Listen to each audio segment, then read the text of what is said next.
Co-Talker by Joseph Bruchac. Listen, my grandchildren, pages 1 through 3. Grandchildren, you asked me about this medal of mine. There is much to be said about it. This small piece of metal holds a story that I was not allowed to speak for many winters. It is a true story of how Navajo Marines helped America win a great war.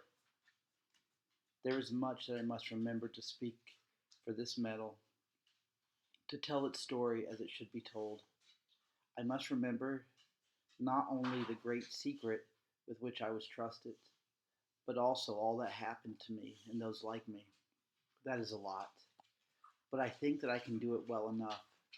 After all, I was expected to remember, as were the other men trained with me. The lives of many men depended entirely on our memories. Look here. The man you see riding a horse on the back of this medal was an Indian. He is also one of those raising that flag there behind him. I knew him when we were both young men. His name was Ira Hayes. He was a fine person, even though he was not one of our people, but Akamel Odom, a Pima Indian. We both fought on a distant island far off in the Pacific Ocean.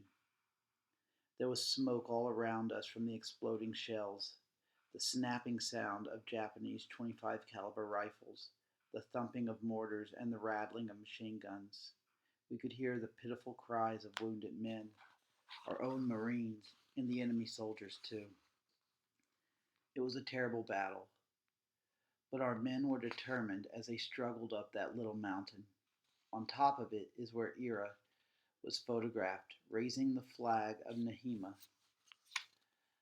I was not one of those who fought on the top of Mount Suribachi, but I had my own special part to play.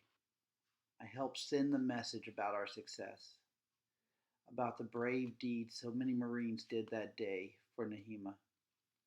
Nahima, our mother, that is the Navajo word we choose to mean our country, the United States. It was a good name to us.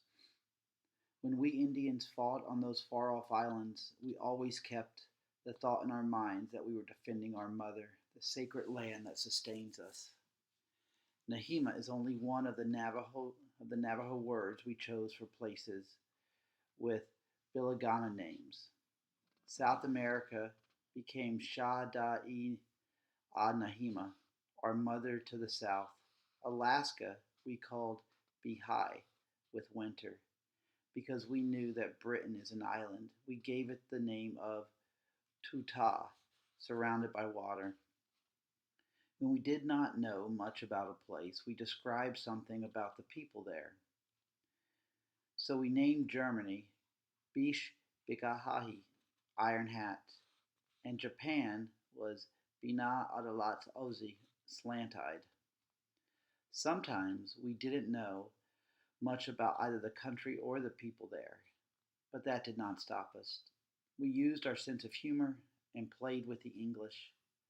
The word we used for Spain was Dibai Denai, which means sheep's pain. But I am getting ahead of myself.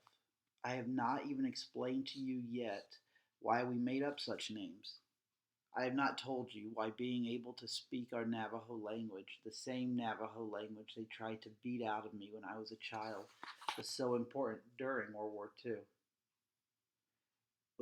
It was because I was a Navajo code talker. What was a code talker? And what did we code talkers do? Why was the secret we shared so great that we should not tell even our families about it until long after the war ended? You cannot weave a rug before you set up the loom. So I will get back to the beginning. Pound the post in the ground and build the frame. I will start where my own story of words and warriors begins.